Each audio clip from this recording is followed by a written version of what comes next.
Encantados se encuentren en esta segunda parte de la sesión de hoy, 13 de marzo de 2024. Quienes habla el profesor Ángel Serpa Ponte, y esta clase está dirigida fundamentalmente a mis alumnos de la sección G de Derecho Penal 2, Derecho Penal Parte Especial de la Escuela de Derecho de la Universidad Central de Venezuela. Clases estas que la pueden encontrar en mi canal YouTube, Ángel Serpa Aponte. Bueno, estimados míos, estábamos abordando dentro de los delitos de la ley orgánica sobre el derecho de la mujer los extremos de los delitos descritos en el artículo 43 y en el artículo 44, es decir, abuso sexual con penetración, abuso sexual de fémina con penetración, y artículo 44, el abuso sexual con fémina agravada. Y habíamos hecho análisis de algunas decisiones del Tribunal Supremo de Justicia con respecto a estos delitos. Por ejemplo, esta jurisprudencia sobre acto carnal con víctima vulnerable de la Sala de Casación Penal, la sentencia 411 del 18 de julio del año 07. Entonces, con respecto a ese delito nos indica aquellos hechos contenidos en los supuestos siguientes. Primero, constreñimiento de una persona mediante violencia y amenaza, un acto carnal por vía vaginal, anal u oral. Segundo, constreñimiento de una persona mediante violencia y amenaza y se le introduzcan objetos por vía vaginal o anal. Tercero, constreñimiento de una persona mediante violencia y amenaza y se le introduzcan objetos de carácter sexual por vía oral. Se agrava la pena cuando se comete en contra del menor. Cuarto, sin violencia o amenaza, tenga un acto carnal por vía vaginal, anal u oral con persona menor de 13 años por ser la víctima un adulto mayor. Quinto, sin violencia o amenaza cuando tenga un acto carnal por vía vaginal, anal u oral con la víctima que no haya cumplido 16 años, el sujeto activo se esté aprovechando de una condición de superioridad o parentesco. Sexto, sin violencia o amenaza, tenga un acto carnal por vía vaginal, anal o oral con la víctima y detenida y el sujeto se le ha confiado la custodia. Es decir, bajo esos sexto supuesto, más el séptimo que establece la propia decisión, sin violencia o amenaza, tenga un acto carnal por vía vaginal, anal u oral con la víctima que no tenga capacidad de resistir o por enfermedad o por otros motivos independientes de la voluntad del sujeto activo o medios fraudulentos, sustancias narcóticas o excitantes. Es abuso sexual a menores, acciones de contenido sexual realizadas a niños, y en cuanto a los adolescentes, cuando esta actividad es inconsentida, la penetración manual por vía vaginal u anal y la masturbación forzada. Nótese que en el caso de la masturbación forzada, se está aceptando por vía jurisprudencial como una forma de abuso sexual con penetración, y en realidad está desatendiendo esa referencia normativa a lo que establece el legislador en el artículo 43 y el 44 de la Ley Orgánica sobre el derecho de la mujer a una vida libre de violencia. Ahora vamos al llamado abuso sexual sin penetración, es decir, el considerado acto lascivo bajo la pauta del artículo 45 de la Ley Orgánica de Violencia de Género, que también tiene su contrapartida, el llamado acto lascivo en el artículo 376 del Código Penal. Aquí evidentemente la aflicción a la libertad sexual no se da en el ámbito de una penetración, sino que el placer como finalidad última es un placer de carácter, la lascivia, lo que está allí, y no está presente la concupiscencia, como lo señala Grisanti en su diferenciación. Entonces, el acto lascivo contra fémina, artículo 45, quien mediante el empleo de violencia o amenazas y sin la intención de cometer violencia sexual con penetración. Nótese que por primera vez dentro de los tipos descritos en el artículo 43 y el 44 se habla de una referencia culpabilítica. Por primera vez se habla la palabra de la intención como elemento del dolo en el que en aquellos casos, el 43 y 44, implicaría el deseo de penetrar sexualmente. Aquí es si la intención de cometer violencia sexual con penetración constriña a una mujer a acceder a un contacto sexual no deseado, afectuando su derecho a decidir libremente su sexualidad. Entonces, fíjense en la definición en el supuesto de hecho como un contacto sexual que no implique penetración, una proximidad de carácter carnal, una proximidad inclusive de carácter genital, pero que no implique de forma alguna una penetración, pero además el otro aspecto subjetivo en el caso de la víctima, afectando su derecho a decidir libremente su sexualidad, con una pena de 1 a 5 años. Pero también existe este abuso sexual sin penetración o acto lascivo agravado en perjuicio de mujer cuando se trata de perjuicio de una menor. Aquí cuando estamos hablando en perjuicio de una menor de 18 años de edad, siempre que no haya manifestado su derecho a decidir libremente su sexualidad. Pero fíjense, con una pena de 2 a 6 años de prisión. Y en la misma pena incurrirá quien ejecute los actos lascivos en perjuicio de una menor, aún sin violencia o amenaza, prevaliéndose de su relación de autoridad o parentesco. Entonces, aquí definitivamente, en el caso de no haber una relación de autoridad o de parentesco, si se tratare de de una mayor de 13 años de edad, si no, bueno, se aceptaría, no sería típica la conducta de la realización de la práctica sexual si quien está realizando la actividad de carácter sexual no se trata de una relación, de una asunción de autoridad o parentesco. Entonces, veamos una jurisprudencia de la Sala de Casación Penal sobre la posibilidad de aceptar los actos lascivos en grados de continuidad. Esta sentencia es la 179 del 11-6-18 de la Sala de Casación Penal. El acusado admitió la autoría de actos lascivos en perjuicio de las ciudadanas.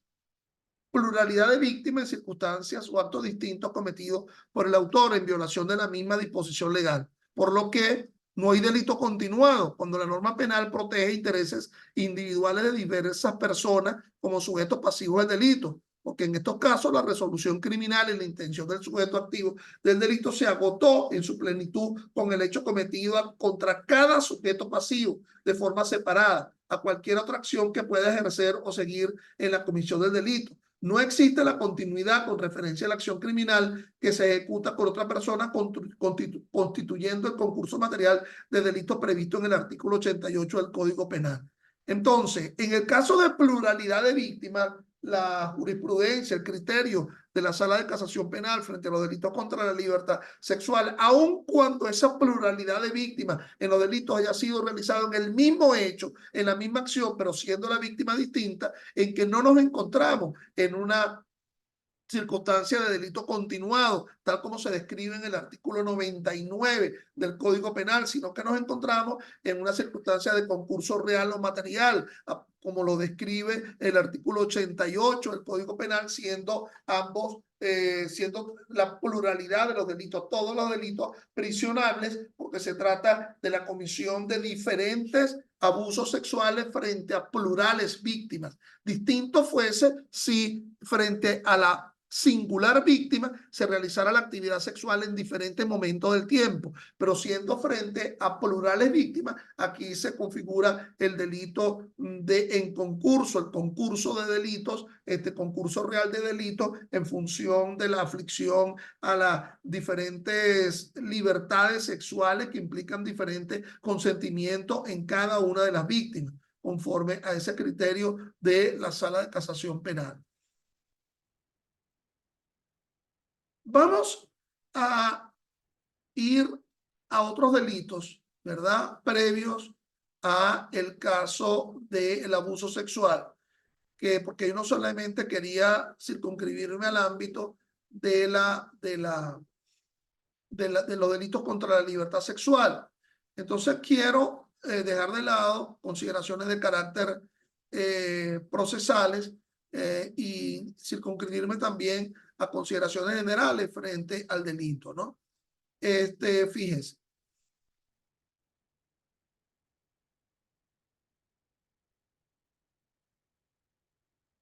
Como sujeto activo en los delitos contra los delitos de violencia de género, el hombre, quien lo practica es un hombre, pero ello no desdice la posibilidad de la aplicación de los principios del derecho penal sobre la perpetración y la participación, fundamentalmente los descritos en el 83 y en el 84 del Código Penal, donde se habla de los partícipes. Es decir, el delito lo comete un hombre frente a una mujer, pero pudiera ser que ese hombre utilice como cooperador inmediato, como cómplice necesario o cómplice no necesario a una mujer. Y por lo tanto, excepcionalmente, la mujer quien nos está ayudando en la realización de ese delito contra la libertad, ese delito de violencia de género, también puede ser tratada como victimario excepcionalmente en el tratamiento de los delitos de violencia de género. Es decir, la utilización del artículo 83 y 84 del Código Penal.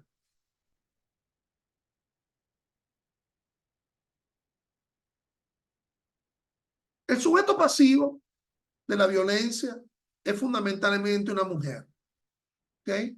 Pero si está coligada en el hecho con menores de ambos sexos, también ellos. Entonces, los delitos de violencia de género se estructuran fundamentalmente frente a una mujer, pero procesalmente, si en el mismo hecho exista como víctima menores, aun cuando algunos de ellos no sean féminas, también se consideran víctimas de este tipo de delitos. Fíjense que la relación entre ambos sujetos media la existencia de una relación actual o una relación de afectividad que haya ocurrido en el pasado. Por cierto que esa relación de afectividad puede ser de hombre a mujer, pero también puede ser una relación de carácter parental. No es preciso que haya habido convivencia entre el hombre y la mujer. Vayamos al delito de violencia psicológica, que se establece en el artículo 39 de la Ley Orgánica sobre el derecho de la mujer a una vida libre de violencia y que conlleva una pena de 6 a 18 meses.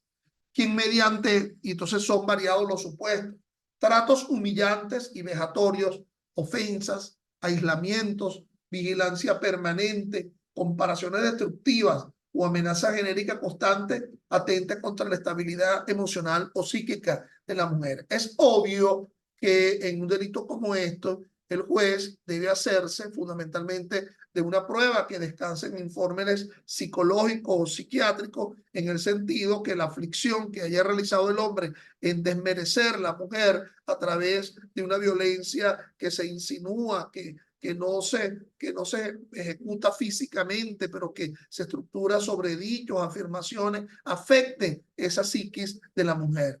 Entonces, ello obviamente comportaría la necesidad a nivel de la determinación de experticias que conduzcan a ello.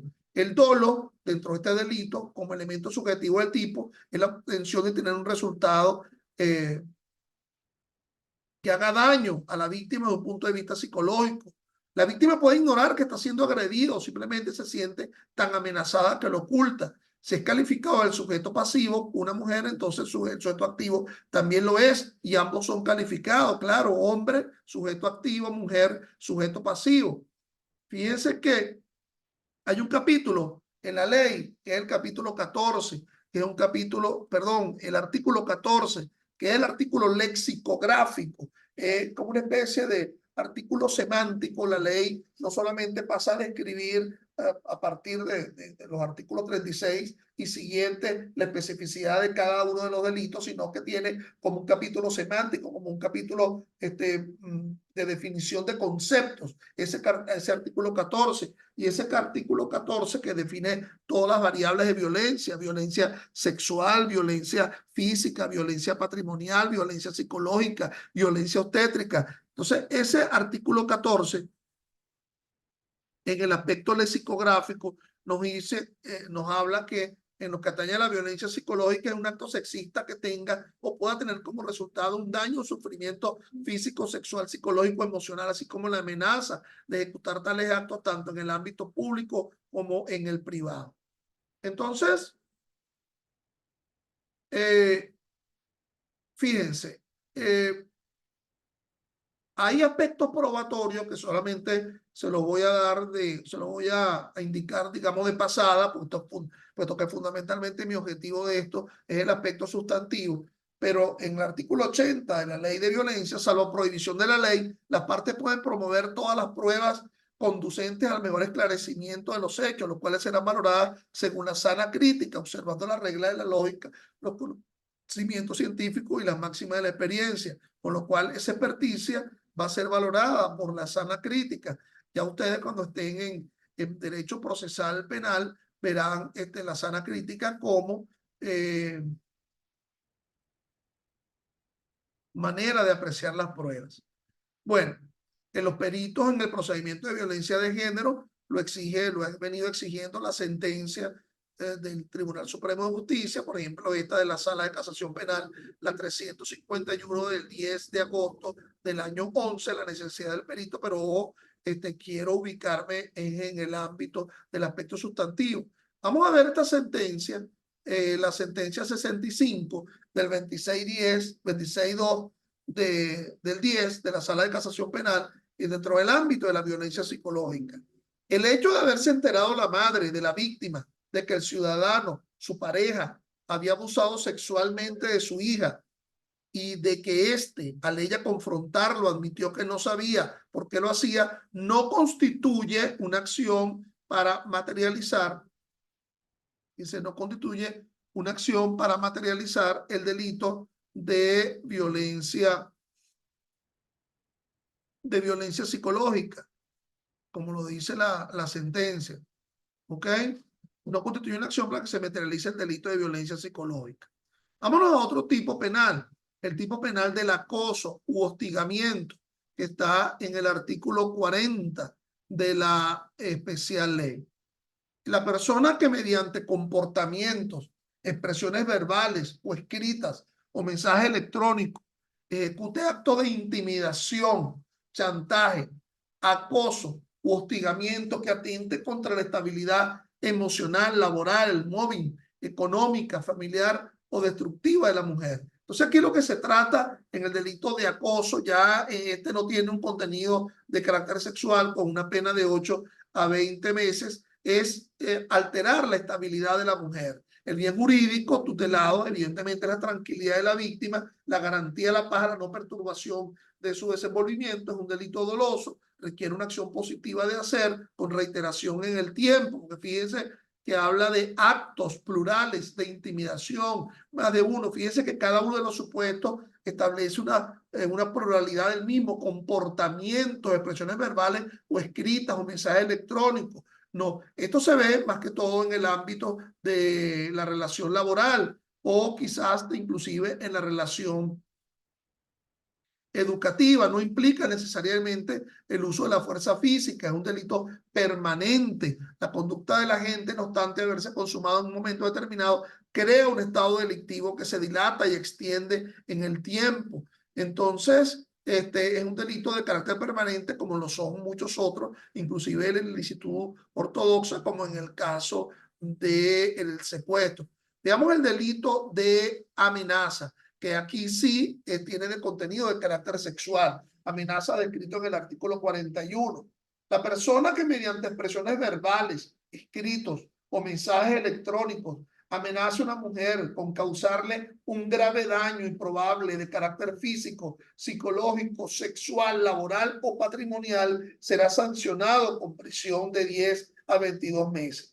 Con lo cual también el tipo penal establece la amenaza agravada, en el sentido de que si la amenaza o acto de violencia se realizara en el domicilio o residencia de la mujer objeto de la violencia, la pena se incrementará de 1/3 a la mitad. Entonces, imprime la necesidad de expresiones verbales, escritos o mensajes electrónicos con una intención, la intención causarle un grave daño a una mujer y que ella se siente afectada por el conocimiento de esa amenaza. Si el autor del delito, otra agravante, fuera un funcionario público perteneciente a algún cuerpo policial o militar, la pena se incrementará a la mitad. Es decir, esa pena expresada en una dosimetría de 10 a 22 meses, inclusive pudiera superar el límite superior de la pena, si tomásemos como el término de referencia a los 22 meses y a partir de allí el aumento por ser realizado por un funcionario público. Si el hecho se cometiere con armas blancas o de fuego, la prisión será de 2 a 4 años. Nótese el nivel de amenaza con armas de fuego o con armas blancas que se imprima en la condición de mujer, es decir, en la condición de víctima de la mujer, con una pena de 2 a 4 años. Veamos alguna jurisprudencia, esta del Tribunal Primero de Control de Violencia de Monagas, la decisión del 30 de abril del año 12. Sujeto activo determinado, persona de sexo masculino. Sujeto pasivo calificado debe ser una persona de sexo femenina. Hacerle un daño probable de carácter físico. Se prevalió de su relación como pareja y afectividad con la víctima para abusar de ella, constriñéndola y posteriormente amenazarla. No se exige demostrar la resistencia seria y constante, aunque no heroica, de la que habla la doctrina para la prueba del delito de lesiones personales. Lo único que se debe observar es que la mujer sea constreñida a padecer la amenaza, evidenciándose el respaldo de testigos y testigas. Aquí un error, realmente eso es testigas presenciales de los hechos. Es un delito doloso, implica una acción de hacer. Quería quemar el rancho con ella dentro y gestaba la amenaza con un instrumento identificado por la víctima. Se sanciona la conducta no porque afecte el honor o la honestidad, sino porque afecta el derecho que tiene la mujer a vivir una vida libre de violencia, es decir, de no ser amenazada de forma alguna.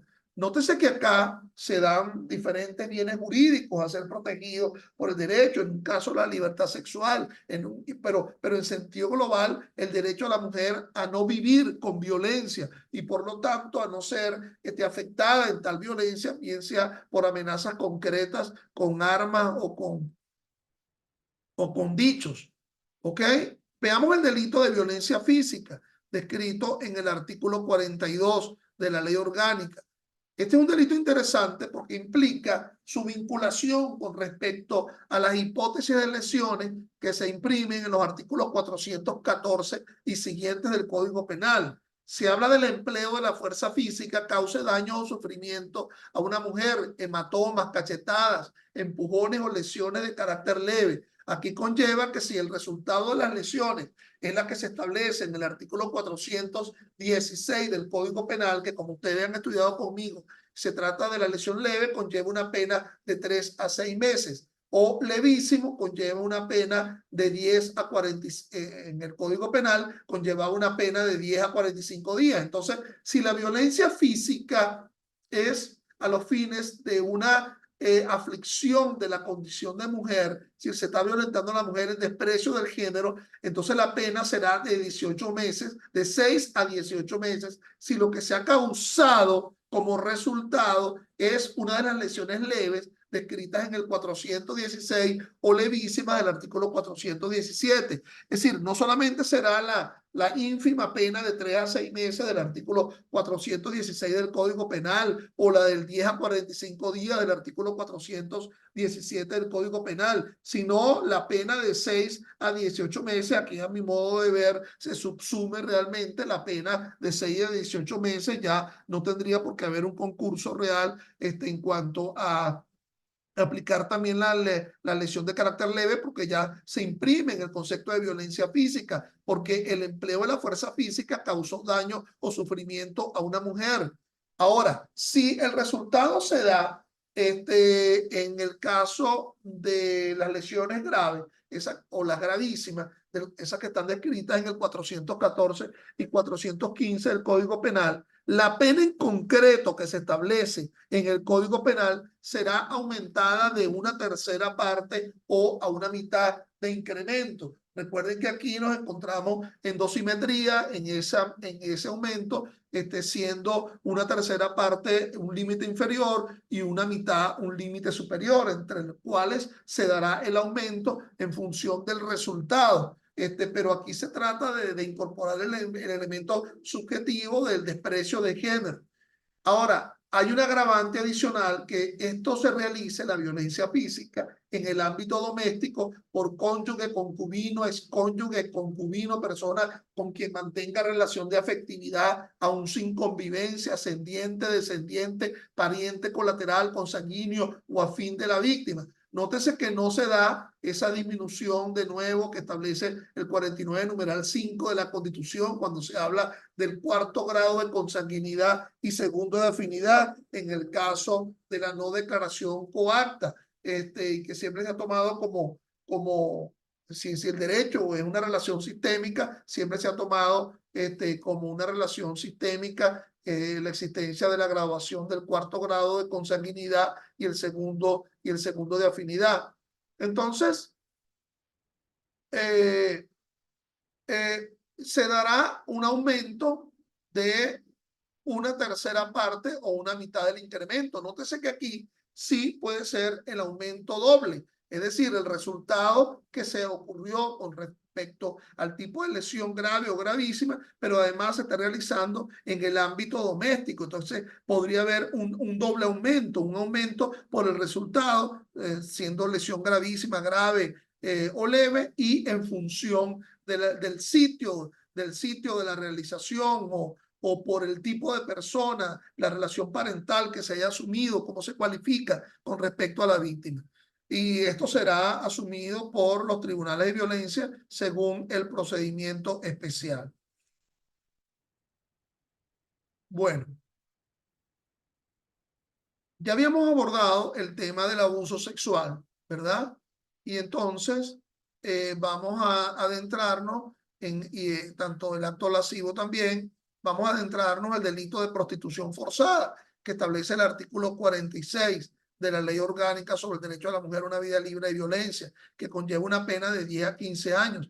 Quien mediante el uso de la fuerza física, la amenaza de violencia, la coacción psicológica o el abuso de poder obligue a una mujer a realizar uno o más actos de naturaleza sexual con el objeto de obtener a cambio ventajas de carácter patrimonial, entonces conllevará a una pecuniario de otra índole, de un beneficio propio de un tercero, conllevará a la pena hablada de 10 a 15 años. Nótese que en este caso no se está hablando inclusive del provecho que está asumiendo la mujer, ella personalmente de la prostitución, sino que ha sido inducida mediante engaño o violencia por parte del proxeneta, en este caso hombre, a los fines de la realización de la actividad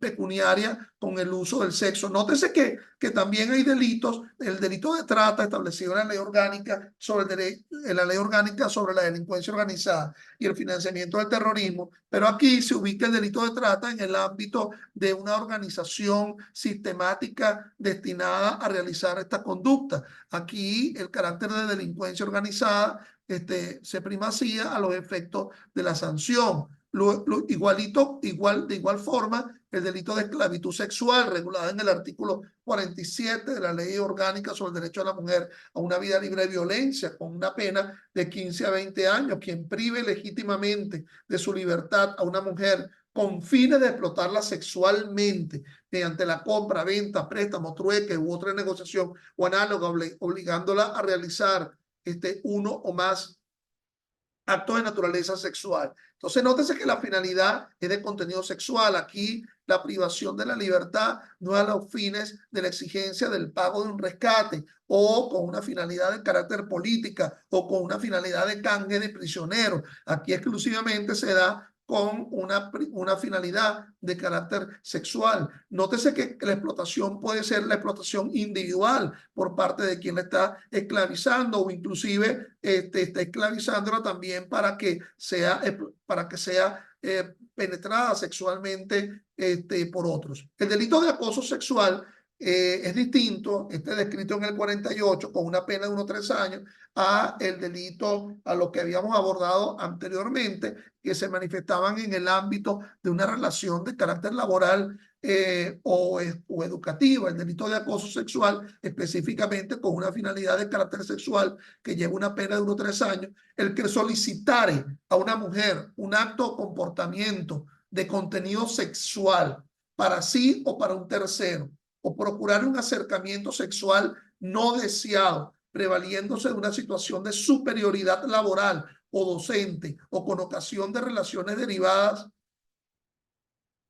del ejercicio profesional con la amenaza de causarle un daño relacionado con las legítimas expectativas que puedan tener en el ámbito de dicha relación. Entonces está vinculado a una relación específica en el ámbito laboral, en el ámbito educativo entre el hombre y la mujer, siendo que el acoso sexual no solamente se visualiza en procurar un acercamiento sexual, un acto sexual concreto, sino un acercamiento que pueda tender, que pueda ser entendido como un acercamiento de carácter sexual, es decir, donde implique algún tipo de relación de carácter sexual en el pedimento del acosador a los fines de una relación, de un beneficio absolutamente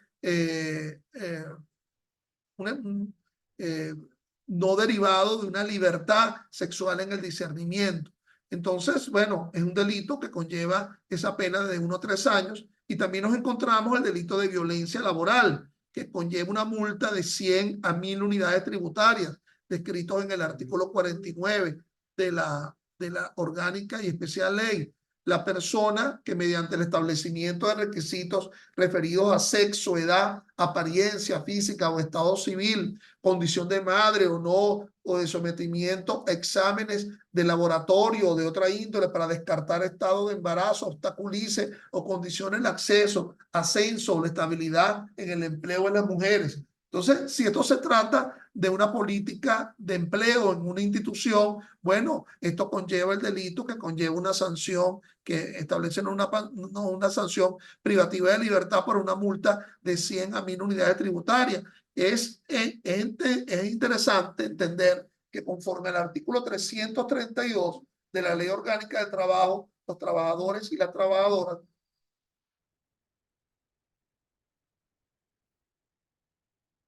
existe la prohibición de exigir el examen médico. En ningún caso el patrono exigirá a una mujer aspirante a un trabajo que se someta a exámenes médicos o de laboratorio destinados a diagnosticar embarazo, ni algún otro de similar naturaleza. Tampoco podrá pedirle la presentación de certificados médicos con tales fines. Aquí se habla en el específico ámbito de la demostración de la condición de madre. Norma que se vincula también a ese artículo 49 de la Ley Orgánica sobre el Derecho de la Mujer a una vida libre de violencia. Interesante el artículo 50, aquel que nos refiere el tipo de violencia patrimonial y económica. Aquí se da en el supuesto de una relación matrimonial. El cónyuge separado legalmente o en una relación matrimonial y en una relación concubinaria. El cónyuge separado legalmente o el concubino en situación de separación de hecho debidamente comprobada, que realice actos capaces de afectar la comunidad de bienes o el patrimonio propio de la mujer, llevará a una pena de 1 a 3 años.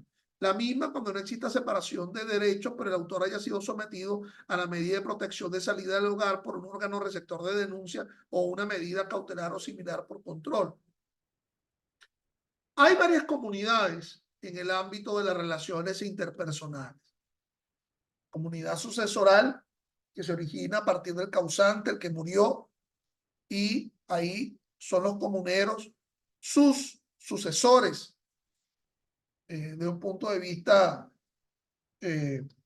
sí, sucesoral, valga el ámbito, sus sucesores desde el punto de vista de los familiares cercanos. Pero también existe una comunidad de carácter matrimonial o de carácter concubinario, donde si no existe una capitulación matrimonial, todos son dueños del todo. Si todos son dueños del todo a partir del momento de la adquisición del bien, no a partir del momento de la relación. Es decir, a partir del momento de si la adquisición del bien ocurrió dentro de la relación concubinaria o dentro de la relación matrimonial. Si es una adquisición previa, pues mal se podría entender que los bienes se confunden en una comunidad. Entonces, aquí todos son dueños del todo y por lo tanto todos son administradores del todo. en este delito de violencia patrimonial se asume la idea de que el hombre ha dispuesto de bienes que forman parte de una comunidad matrimonial o de una comunidad concubinaria sin que aún se haya logrado la liquidación de la comunidad matrimonial o de la comunidad concubinaria. Entonces, en este caso de la disposición de bienes que forman parte de un patrimonio comunal que no ha sido liquidado judicialmente, se configura el delito de la violencia patrimonial descrito en la Ley Orgánica sobre el derecho a la mujer a una vida libre de violencia. Entonces,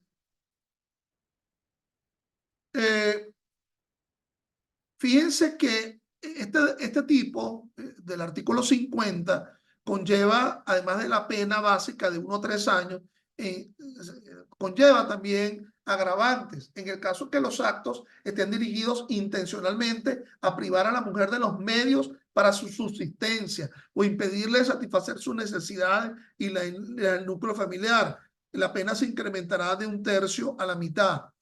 De igual forma, si el autor, sin ser cónyuge ni concubino, mantiene o mantuvo relación de afectividad con la mujer, aún su convivencia, la pena será de 6 a 12 meses. Entonces, fíjense que aquí se habla de, en el primer caso, de 1 a 3 años, cuando exista una situación de separación de hecho decretada judicialmente. Recordemos que previo al divorcio puede solicitarse una separación de hecho de los bienes. Y aquí ello configura el tipo, la pena de 1 a 3 años. Ahora, si mantuvo una relación de afectividad con la mujer y todavía no se ha dado la separación de hechos legalmente, es decir, no se ha decretado judicialmente, la pena será de 6 a 12 meses. Porque aquí es la única posibilidad, como lo describe el artículo 41 del Código Orgánico Procesal Penal, que puedan darse acuerdos reparatorios, porque se trata solamente de la aflicción de